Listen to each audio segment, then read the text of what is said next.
Добар ден, почитувани. Ова е уште една нова телма амбуланта. Денеска ќе зборуваме за оралното здравје кај повозрасните лица. По 65-та година од животот расте ризикот за стоматолошките проблеми кај луѓето, па затоа во овој животен период е потребна поинтензивна орална хигиена. Каков дел од возрастната популација над 65 години во Македонија се соочува со беззабост и носење протези? На каков начин треба да се одржува хигиената во устната празнина за да се надминат многуте проблеми стоматолошки кои што се јавуваат на оваа возраст кај луѓето? Имаме многу прашања на кои што одговор ќе побараме од доктор Мери Шапорич, специјалист по стоматолошка протетика од Поликлиника Идадија. Разговорот стартува веднаш по рекламниот блок. Останете на телма.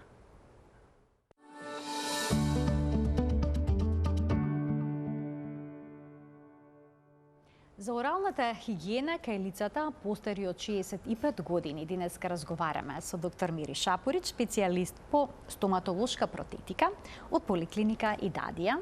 Докторке, добар ден, добре дојдовте во студиото на Телма. Добро ве најдов, добар ден вам и на вашите гледачи. Да почнеме со... Па ќе започнеме со тоа што популацијата на секаде во светот, докторке, старее, а со тоа се зголемува и потребата за орална хигиена, за орална грижа. За одржување на оралното здравје. Па сега многу често споменуваме орално здравје. Што тоа точно подразбира? Дали значи само грижа за забите или пак и за непцата? Оралното здравје всушност е комплексно и е поврзано со општото здравје. Значи, тенка е поврзаноста меѓу состојбата на устата и забите, значи со непцата, значи непцата и забите, тоа се две работи кои што се тесно поврзани. Севкупното здравје. Во последната декада се поголемо е интересирањето за оваа поврзаност и се повеќе се ангажираат властите на секаде во светот за да се промовира што повеќе одржување и сочувување на оралното здравје кај возрастната популација над 65 години. Не дека развиените земји не се соочуваат со беззаби пациенти. Едно истражување имаше дека чини дека беше тоа 2010 година, во САД бројот на беззаби луѓе изнесувал 25% од севкупното население, а во Канада 21,7% за истата година. Сега зборам од тој период, пошто од тогаш ми се податоците, веројатно нешто може да е сменето, бидејќи ви велам дека последната декада повеќе се фокусирани на превенција, да се спречи овој проблем. Да, баш 2015 година имаше еден конгрес во Токио за каде што се донесе декларација за денталната грижа за возрастната популација, за насловена за здрава долговечност. Здравата долговечност е клуча, како што споменавте, оралното здравје, всушност поврзано со целокупното здравје на човекот. Всушност севкупното здравје влегува на уста. Затоа треба да имаме здрави заби и здрави непца. Доколку имаме проблем со забите и со непцата, може ли да дојде до некакви проблеми, да речеме, со работата на срцето, крвните садови и слично? Може, има поврзаност. Значи, доаѓа до воспалителни процеси на гингивата, ако е запуштено забалото, не се лекува, се остава на така стихино. Особено интересен фактот дека постарите лица, па дури и насекаде во светот, доскоро веруваат дека губењето на забите доаѓа со текот на годините, тоа е нормален природен процес. Не дека може да се санира. Мислам, има голем процент и кај нас така што веруваат. Јас се трудам колку што можам да им го објаснам значи значењето на одржување на хигиената, оралната хигиена за севкупното здравје, дека болестите доаѓаат од устата. Значи, еве на пример денталниот плак кога се таложи и не се овакво, не се санира, не се отстранува на време. Тука може да се најде, на пример, се наоѓа бактерија Helicobacter pylori, што може, значи, да по пат на крвта предизвикува проблеми со желудникот. Значи, исто така е најдена бактерија во коронарната артерија при воспаление на гингивите, на непцата, така да има поврзаност која по пат на крвта оди до таму. Се пренесува. А какав е проблемот со беззабоста кај повозрасната популација над 65-та година во Македонија? Што говори вашето искуство? Имав едно истражување во кое што ми се чини дека беа околу 360 испитаници и излезе дека 68,8% од нив беа без заби, со тотална беззабост. Тоа е навистина огромен процент. Да. Сега, не знам, свесноста на постарото население, мислам како да има еден вакуум тука. Но се надевам дека со добрата примена на стратегијата за оралното здравје кај младата популација, која што беше донесена 2008 до 2018 ми се чини и многу успешно ја спроведуваат педодонтите кај нас, мислам дека уште од најраната возраст, кога ќе им се укаже какво треба да биде оралната хигиена, како треба да изгледа четкањето на забите, дека треба да биде 2 пати во текот на денот минимум, или па ако се јадат некои кашасти, лепливи материи, леплива храна, тие што се лепат за забите, треба и тогаш не мора да се мери 2 пати четкање на ден, но тоа е минимумот. Колку пати е потребно? Па да, потребно е колку пати што ќе осетите дека устата, значи, и задахот и здивот ќе биде непријатен, поинаков, нели? Значи, али минимум са бајли навечер. Така, тоа е минимумот. Чистење секојдневно со интердентален конец. Редовно одење на стоматолог, значи минимум 2 пати годишно ако немате проблеми. Ако имате проблеми, нормално е при првиот знак дека нешто се случува, дали е тоа кариес, дали е повлекување на непцата. Значи, мора да се оди на стоматолог. Они лица кои што се без заби носат протези, со какви проблеми се соочени? Можат ли да ја јадат, например, секаква храна? Значи, претпоставувам дека можат да јадат секаква храна, бидејќи имам и такви пациенти. Дури, значи, зависи се и од условите во устата, ама и од менталниот склоп, кој како ќе ја прифати. Значи, имам пациенти на кои што, например, еве сега им правам трет пар на протези и ги нема. Значи, обично треба да дојдат по неколку дена на корекција, ги нема, јас се јавувам да видам што прават. И он вика, немам потреба. Значи, ја јадам се, дури и бадем и лешници. Значи, зависи од пациентите, зависи од условите во устата. Но има ли пациенти кои што се откажуваат од одреден тип на храна, бидејќи не може да ја изџвакаат со... Па веројатно има, но јас дури сум изненадена кога, еве, ќе поминат 7-8 години и ќе дојдат и јас не знам сега дали ги носат, не ги носат во почетокот, значи сме ги прилагодиле, тие си се адаптирале се. И кога ќе дојдат за ново правење на протези, пошто имаат право преку фондот секој 5 години да ги обновуваат, тие ми кажуваат како јас без протезиве не можам да функционирам, не можам да живеам, значи јас јадам се и нормално си се однесува, нормално зборува, сега зависи индивидуално е тоа. А беззабоста влие врз изговорувањето на одредени гласови? Да, влие секако. Кај некој не можете да приметите, кај некој може, обично тука каде што се уште не се адаптирал јазикот на она непцето од протезата. Некој вела дека е непријатно да се носат тие протези. Верува. Ќе проговориме детално во текот на емисијата и за тоа, но сега би се навратила на ризик факторите што ги носи возраста врз оралното здравје. Точно ли дека после 65-та година растат одредени ризици и дека самите заби се менуваат со возраста, да речеме, потемнуваат? Да. Нормално е тоа затоа што со текот на годините нели се троши забната супстанца глекта, се абрадира, се стенчува, така е зборот, се стенчува, и повеќе доаѓа до израз жолтеникавата боја на дентинот. Па затоа малце изгледа дека се потемнети забите. Ама тука постои друг момент, со текот на годините, при јадење, при пиење на обоени пијалоци, не можете секој пат да внимавате, нели? инкорпорира дел од тие обоени пијалоци и храна и во забите и тие влијаат на тоа. А се трошат ли забите со годините? Трошат. Знаат да кажат луѓето, ми се истрошија забите. Се трошат, се абрадираат и забите, па дури и на протезата забите.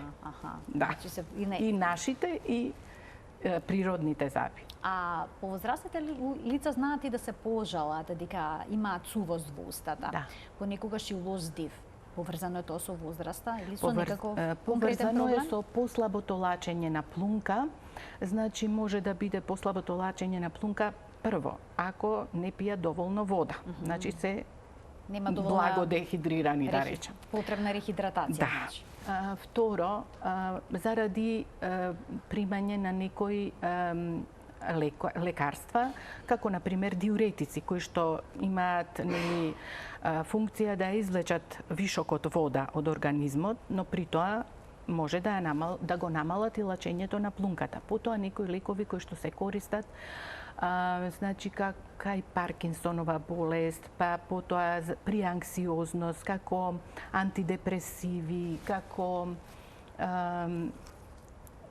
лекови, прочитав дека и за AIDS, например, влијаат на сувоста на устата. Исто така во менопауза, кога се намалува нивото на естрогенот, се намалува и лачењето на плунката.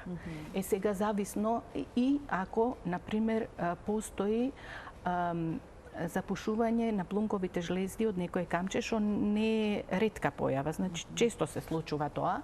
Но исто така може да биде сувост на устата и кај луѓе кои што спијат со отворена уста, значи заради харчење или заради проблеми со синусите. Значи потребна е рехидратација, да се хидрираат луѓето.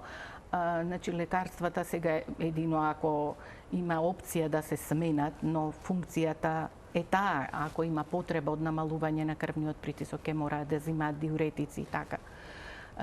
Сега исто така, значи ако носат протези, би препорачала навечер да не ги носат ако им се суши устата при носење. Значи да ги извадат? Да. И потоа утрото повторно да ги стават. Има полно што не сакаат воопшто да ги вадат, така се навикнати и спијат со нив, но подобро е, еве не мора секој ден, али и почесто да ги вадат навечер, малце да се одмара и непцето, малце да дише. Ќе проговориме за ризик факторите кои што доведуваат до проблеми со оралното здравје по 65-та година, а тоа се, тука можеме да го погледнеме телопот, лошата орална хигиена, тоа е на првото место. Исхрана богата со шеќери, употреба на тутун, прекумерно конзумирање алкохол, дијабетес, заболување на срцето, трауматски повреди. Ќе започнеме, докторке, од лошата орална хигиена. Дали доволно внимаваат на оралната хигиена возрастните лица кај нас во Македонија? Што говори повторно вашето искуство? Ама процентуално не. И тоа повеќе внимаваат жените од мажите, ако збориме според полови.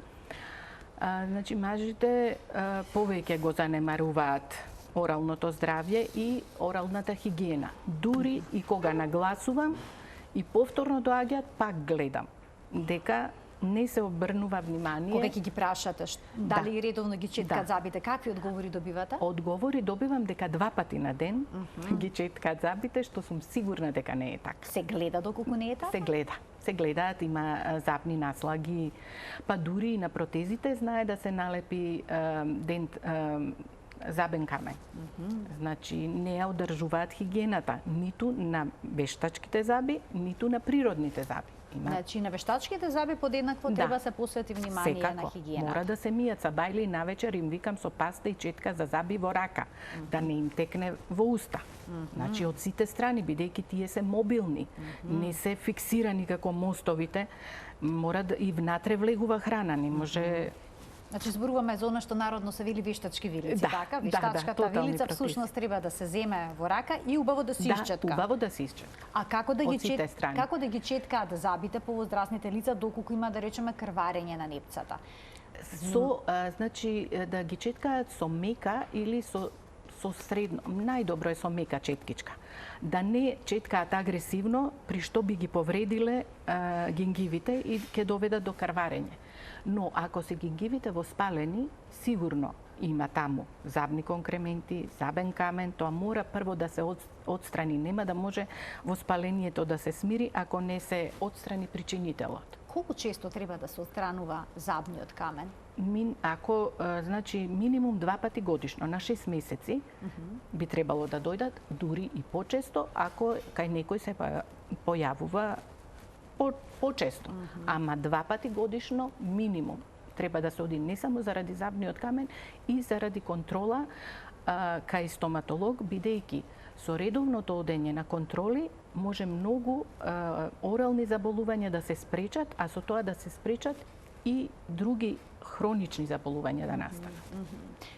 Чести се воспаленијата на непцата, предпоставам, на оваа возраст, спуштањето на непцето, повлекување на гингивите. Да, таа е еден прогресивен, деструктивен процес на целиот потпорен апарат на кај забите, значи гингивата е опфатена, забите, коската, така да со самото повлекување на непцата се оголува и вратот на забот. И кога е вратот на забот оголен, ако е нередовна хигиената, може заради тоа што нема доволна, заради сувоста на устата нема доволна минерализација на тој дел од забот, а во тој дел кај што е вратот на забот нема глек, многу често настанува кариес, циркуларен кариес, кој што е карактеристичен за лицата над 65 години, да речем, кај што повозрасните лица, кај што не се води доволно хигиена, орална хигиена. Значи кариесот исто така чест проблем. Чест проблем. На каков начин, каква паста за заби да се употребува и на каков начин таа да се нанесува? Доколку има пародонтоза, да речем. Значи, пастата за заби е препорачливо да содржи флуор. Дури во развиените земји, кај постарите лица, имаат флуоридни гелови со кои што се премачкуваат забите, што е многу лесно за апликација. Тие содржат натриум флуорид 5% и не им пречат на пациентите, а подолго време прават заштита на забите. Сега тоа кај нас го нема, па затоа ќе се малце обрати повеќе внимание на честотата на четкање на забите. Значи, ако имаат и природни заби, ова кај нас мислам дека постарите лица многу ретко користат забен конец секој ден. Велат дека им крварат непцата, тоа е обично изговорот. Таму најголема задршка има меѓу два заба, кај што не можете убаво, не доволно пристапно е местото каде што значи каде што треба да се собира храна, да, каде што треба да се отстрани. Но ако се користи неправилно забниот камен, може ли да направиш забниот конец, може ли да направи штета на непцата? Па може да го нагмечи, да го раскрвари, но тоа не е некоја голема штета, не може нешто голема траума да се направи. Така, значи вие препорачувате покрај редовното четкање, чистење и со забен конец, паста за заби со мека четкичка, паста за заби со флуор. Најмалку 2 пати дневно да се мијат за забите, да се оди редовно на стоматолошки прегледи, најважно и тоа е најнепочитувано. Најнепочитувано. Да. Овдека одат, значи само ако имаат потреба, значи или пред вадење, екстракција на забите, или веќе ако не може да се џвака, има проблеми со голтање, со џвакање, веќе и храната е ограничена, мора да биде мека, кашеста. Тогаш, ама особено ако треба пред некој настан, да не речам за свадба.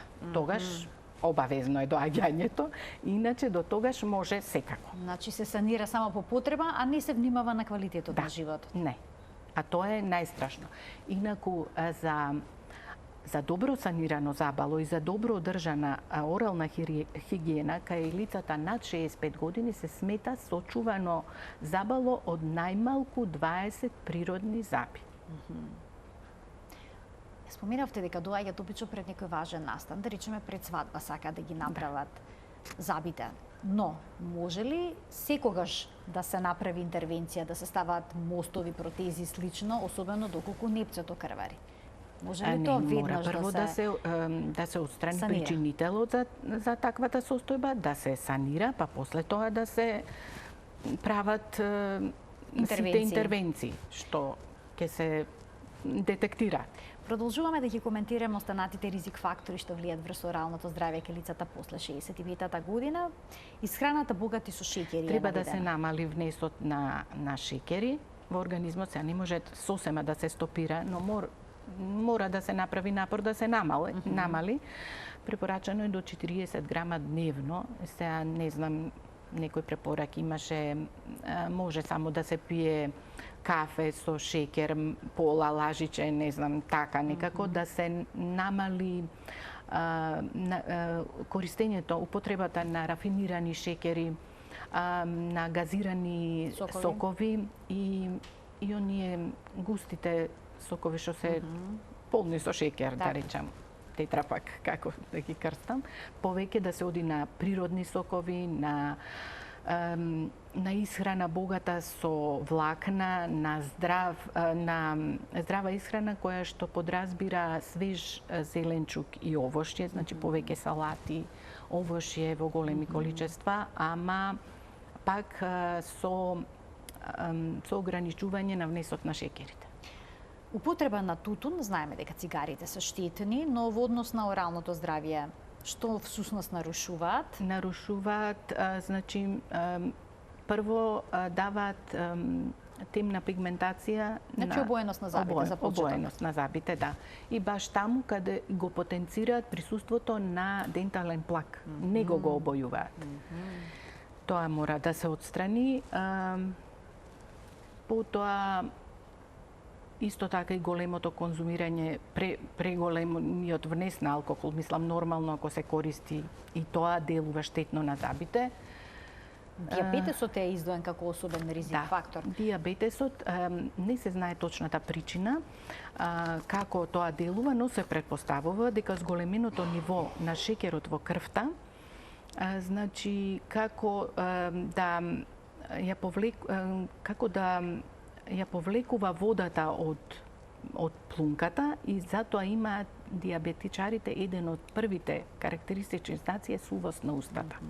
Значи се намалува лачењето на плунката. Доведува до проблем, веројатно и до размножување на бактерии кои што живеат во устата нормално. Например, ако при екстракција на рани потешко зараснуваат при екстракција на заби потешко зараснуваат раните. А дали уште некои хронични болести може да доведе до ваков проблем, да речеме ако некој има покачен крвен притисок и слично? Влијае тоа на оралното здравје? Не нешто спектакуларно, дека заради поголем крвен притисок ќе добие паронтопатија. Така. А заболувањата на срцето?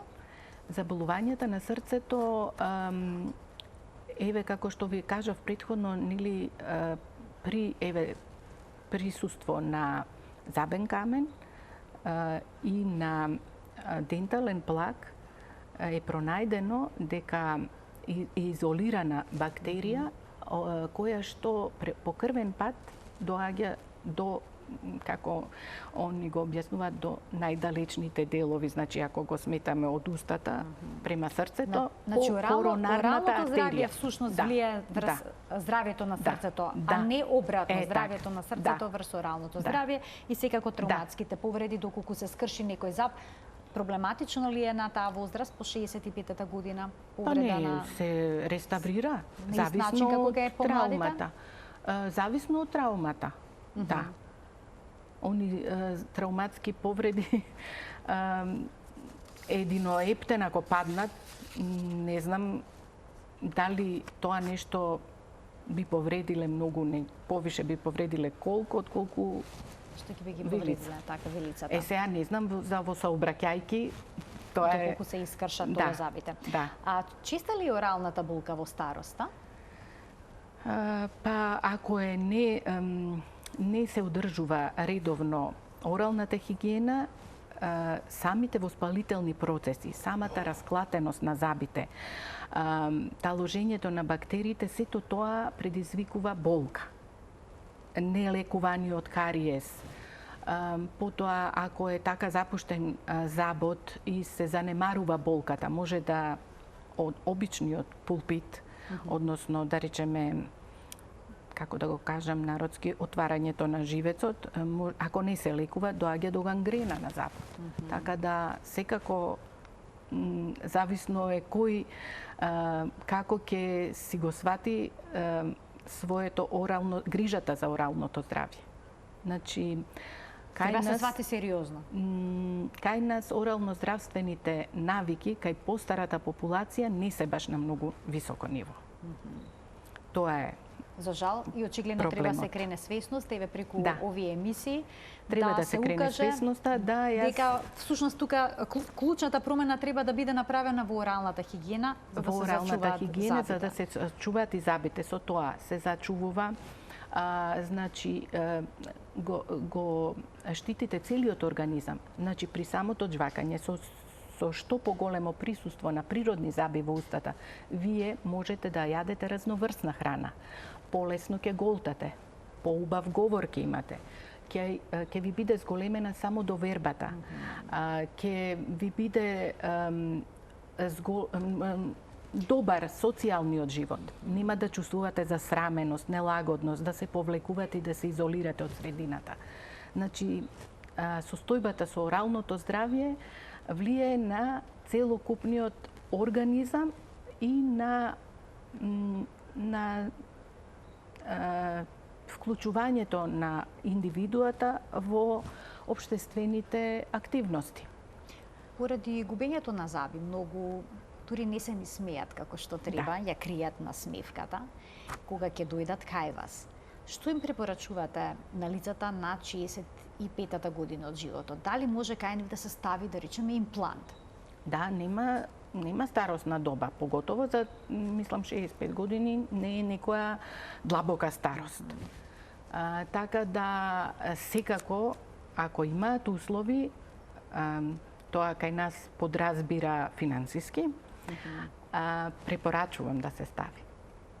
Во секој случај, мислам јас, коската на вилицата? Добро, коската секако со старењето и таа се намалува, се ресорбира, но постои вештачка коска се надокнадува, мислам, има начини како тоа да се направи и значи секако е подобро бидејќи имплантите ги заменуваат природните заби. Дизајнирани се така да бидат издржливи, исто како природните заби. Изработени се од титаниум и тие, значи, ја пренесуваат силата на џвакопритисокот, исто како природните заби. Исто така го одржуваат и ја одржуваат и лицевата мускулатура. Значи, кај луѓето кои што се без заби, нели пропаѓа и целата лицева мускулатура со самото пропаѓање на коската. Овдека, значи, тоа ќе се надомести со импланти. И за луѓето што се во поодмината старост и кои што се без заби. Има мини импланти кои што се малце потесни, кои што се со помал пречник, да речеме од 3 мм и кои што многу по-лесно се аплицираат за да понатаму, ако се изработува тотална протеза, таа да биде постабилна. Во такви случаи се препорачува еве тој тип на импланти. Дали ке пациентот кој што ќе ви се обрати за проблем со беззабост, ќе препорачате мостови или пак ќе препорачате протези, односно вештачка вилица? Од што тоа зависи? Зависи од поставеноста и од присуството на природни заби во устата. Значи, зависи, ако има 3 заби во устата, не можеш да направиш мост, па и како и да се поставени. Мислам, треба да се внимава на статиката. Зошто и тие ќе ги изгубиш ако ги оптеретиш повеќе од што е дозволено. Значи, јас секогаш лично за себе би избрала поставување на имплант не дај Боже да дојдам у таква ситуација, ама така, доколку има потреба, секогаш според вас првиот избор би требало да биде имплант без разлика на возраста, без разлика. Да се спроведе одредено лекување или пак замена, како што споменавте на коската. Но тука е финансискиот момент проблем кај нас. Особено кај повозрастните лица кои што се со пензија. Ама и ви кажувам и да не врзуваат крај со крај. Никако како да се помирени. Мислам дека не го гледаат проблемот со оралното здравје дека влијае на целокупното здравје. Ако вие не се храните добро, ако земате храна со премногу заситени масни киселини, ви се зголемува и холестеролот, потоа лута многу солена храна, значи земаат мека храна која што се лепи на зъбите, ама хигиената е никаква, па потоа ги губат и тие зъби што ги имаат. Значи се гледа дека нема како да е запуштена оралната хигиена. И заради тоа има многу пациенти кај нас на таа возраст. Да. Ќе ги поканиме да се вклучат во денешната Тилма амбуланта доколку имаат одредено прашање, почитувани од овој момент емисијата ќе биде контактна. Докторке, кога некој ќе добие вештачка вилица, односно протези, обично има еден непријатен период на адаптација. Некои не успеваат да ги прифатат. Што им советувате во тие моменти? Им се гади, добиваат нагон за повраќање кога ќе ги ставаат. Никако сум се поуспешна во убедувањето дека ништо не е невозможно. Значи се е во главата. Мора психолошки да го сметате дека е тој проблем? Да, психолошки. Дури и го детектирам на лице место кај некој кога нема да се сконцентрирани дека на пример им земам отпечаток и он е убеден уште пред да дојде дека ќе му се гади, ништо не се случува. Значи не му се гади. Така да и при носењето, дури стално го кажувам примерот со едно девојче, многу одамна беше, не знам, може 15-20 години.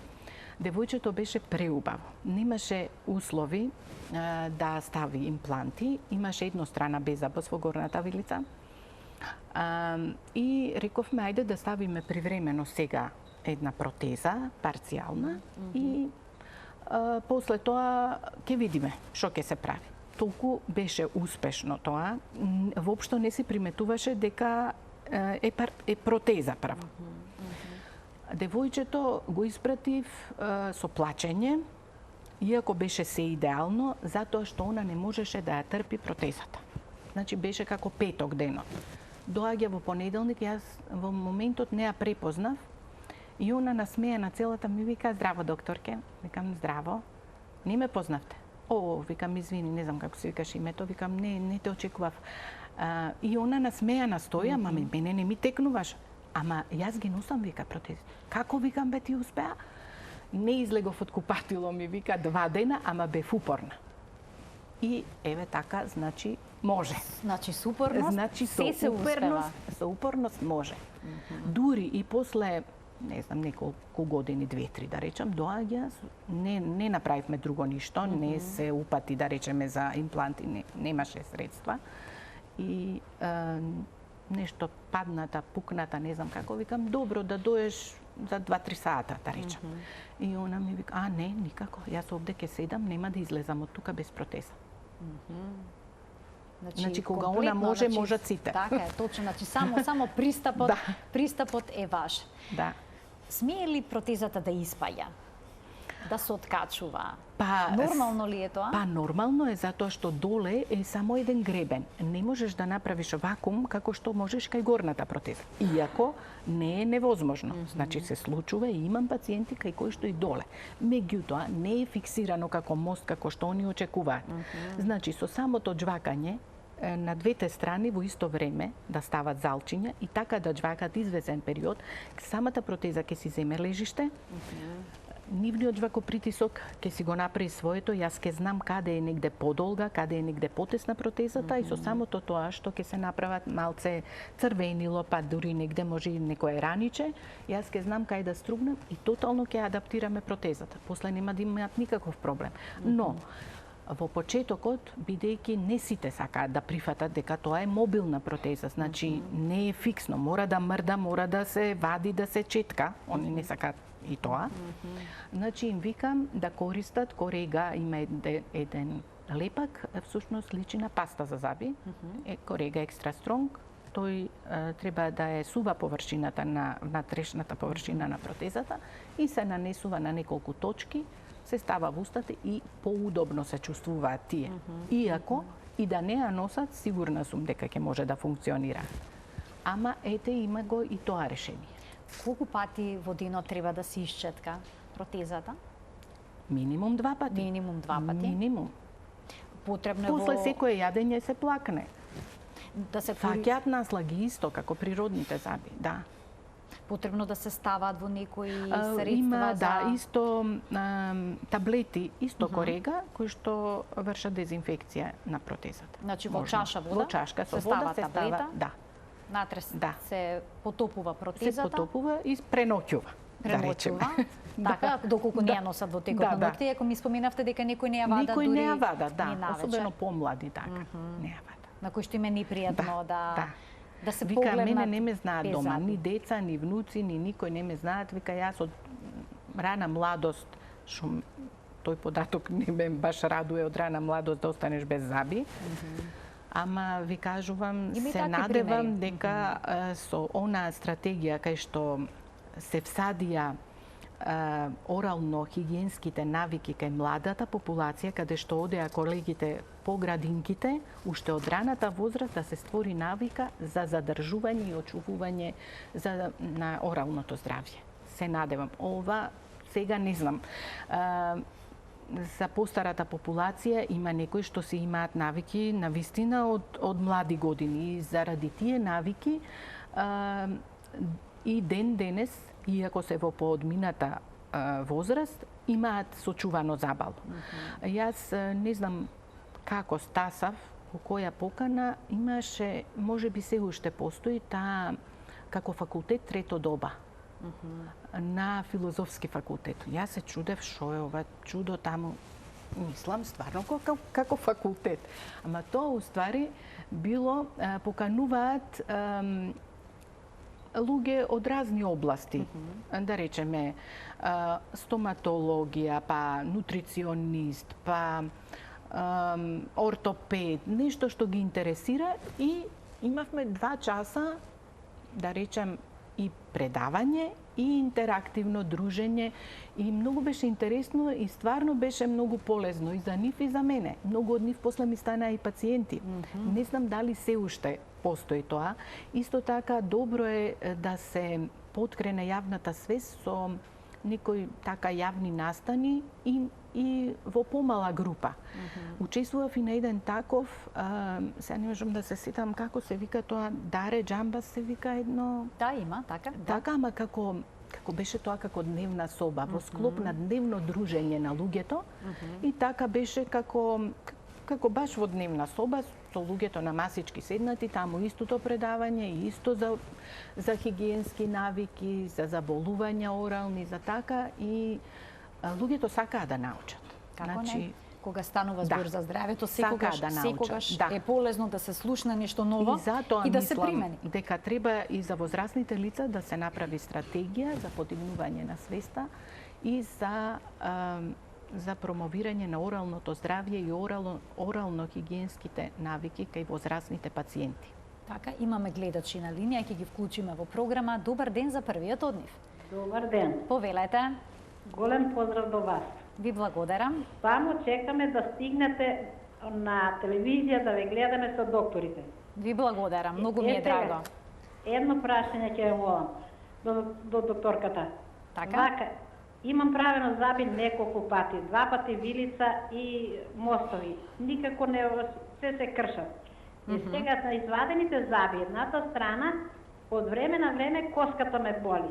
Па ве молам докторката ако сака да ме говори зошто така ме боли коската од време на време. Аха, На добро. извадените заби. Таму каде што се извадени. Добро, Да. ви благодарам Добро. за вклучувањето во програма. Ама Повелете. како сега забиве сега се извадени? Значи, носела вилици, колку што разбрав, и мостови, тие се отстранети, сега ја боли коската на местото каде што биле веќе отстранети забите. Има таму болка. Па тоа е битно сега пред колку време се извадени забите. Ако се тазе извадени, треба да се направи ревизија на раните. Колку што разбрав, поодамна се Па извадени. и јас така разбрав, сега болката во коската не знам од што би била сега, од после, баш таму каде што се извадени забите. Дали е некое